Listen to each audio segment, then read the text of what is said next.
Welcome to Meg's Mysteries. This story is called Kiss of Death, Murders at the Chateau. 1930s, French Riviera on the southeast Mediterranean coast of France. The French Riviera was an exciting time for the rich and famous, a glamorous time to let loose. Luxury and wealth, extravagant parties for the British upper class, rich Americans, artists and writers. It was a wild time. The playground for many celebrities and all who could afford the good life. This was before the war invaded their fun. WW2 gave way to a fight for their life, survival in France. But this story is a well-known murder mystery that was all over the world news the year before the war started. A grisly murder nicknamed Kiss of Death, Murder at the Chateau. The Chateau de Charlene, the Charlene family, built this beautiful chateau in the 17th century, home now to Lord Charles Charlene and Lady Marguerite Charlene. We made many visitors come from all over the world to stay and play here at the Chateau de Charlene. Josephine Baker, F. Scott Fitzgerald, and many more famous, beautiful people. Dukes and duchesses and well-known actors and artists of the time. They all fought for the chance to enjoy our hospitality and home. We all thought it was normal and enjoyed being in the thick of it all. The parties, meeting these exciting people, what fun we had. That was before the infamous murders took place. The first victim was my dear Mama, Lady Marguerite Charlene, found dead in her boudoir, her bedroom, by me. At first, she just looked like her beautiful self, like a sleeping beauty. I was a young girl at 10 and went into her room like always, eager to wake her up and spend some precious time before she started her busy day. But to my surprise, she was not awaking. I thought she looked like one of my fairy tales, Sleeping Beauty, from my French fairy tale book that Grandmama gave me. It was our family for generations, passed down and read to all the family children. We loved the stories, but it was not the Disney version, but the Grimm fairy tales, more deadly and maybe not too great for children, but we all loved hearing them all and wanted more. At 10, I was still into fairy tales, but this was not one of them. I tried to kiss her awake like the prince did in the story. It didn't work, so I ran to Papa. His kiss would certainly wake her, but she was cold as ice. The guests were due to arrive that evening, and everyone was getting the chateau ready. Only family and servants were here. Who could have done this? So the police were called in. They took her away, and I had to say my goodbyes at the funeral. She still looked like Sleeping Beauty. She was the first to go. Was my family cursed? The newspapers said, and they called it the Kiss of Death Murders. Later they found out she was poisoned.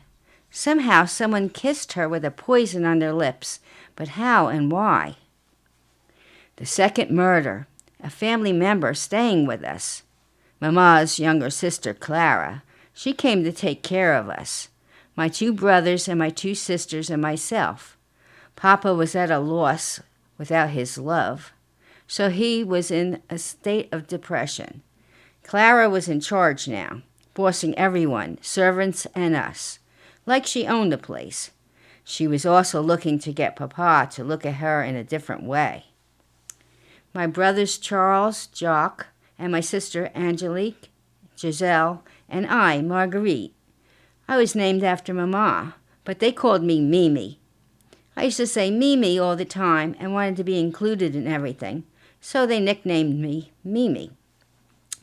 We all knew just what Aunt Clara had in mind, to take over and marry Papa. This will never do. We tried to warn him, but he was a broken man. No more visitors came. It was a gloomy place to grow up in now. Then one day, no one saw Aunt Clara come down to dinner. She bossed everyone all day and went up to her room to take her nap. She left it all to the servants to deal with dinner and us, like she did all the time. She said, "I need my beauty nap," she used to say. Jock asked us, "Did you see Le Dragon Lady," his nickname for her? No, we all said, and none of the servants had seen her after she barked her orders and left for her nap. Papa was away, so Charles, the oldest, went to check on her.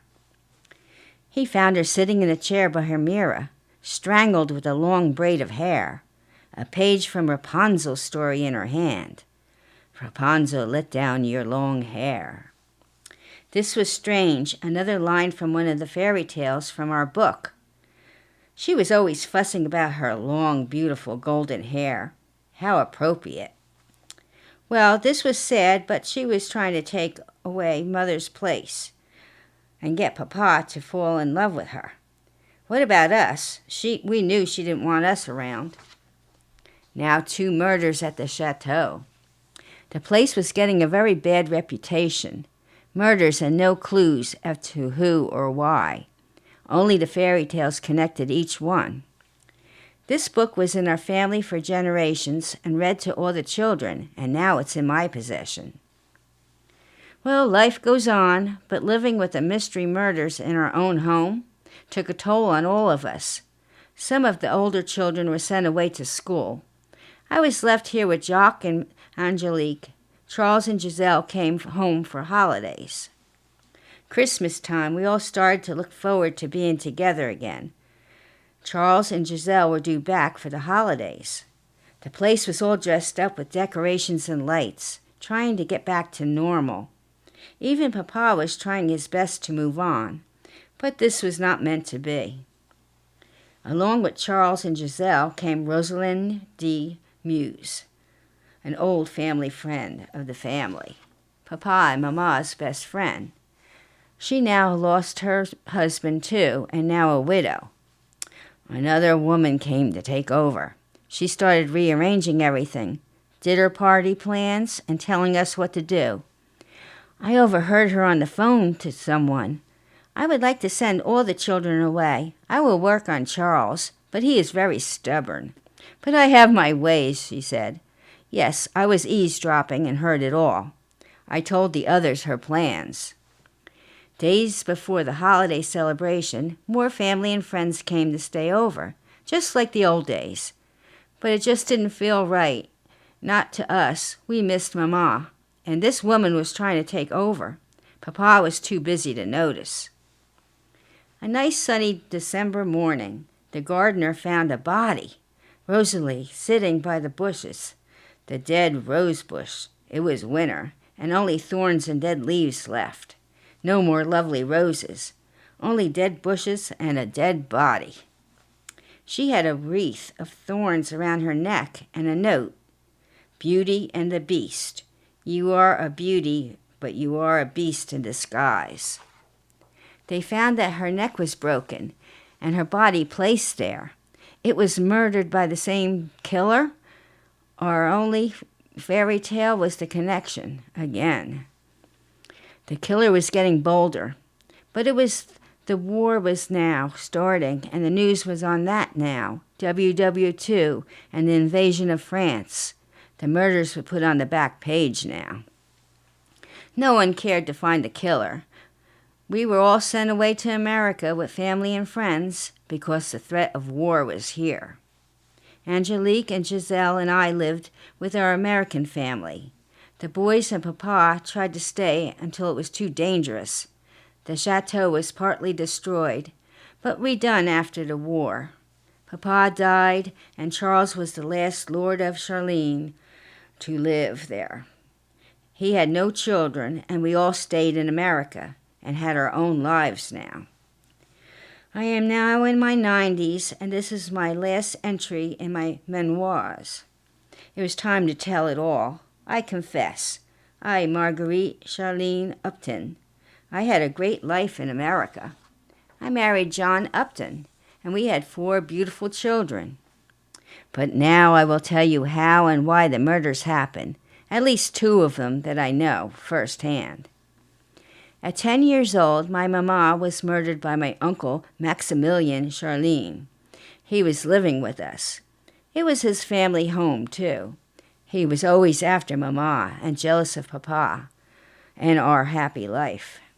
The younger son, and he was never going to be the lord of the family. He never would be until my father and all his sons died. He was not only mad about that, he'll never get the title and lands, but he was in love with Mama, but she would never have him. He tried to get close to all us children, only when Mama was around. He acted like the loving uncle, but I knew he was evil. I saw him go early and put something in her water by her bed. She drank it and fell into a deep sleep. Then later he went back and kissed her lips with poison. It was mixed in the lipstick. How did he not die too?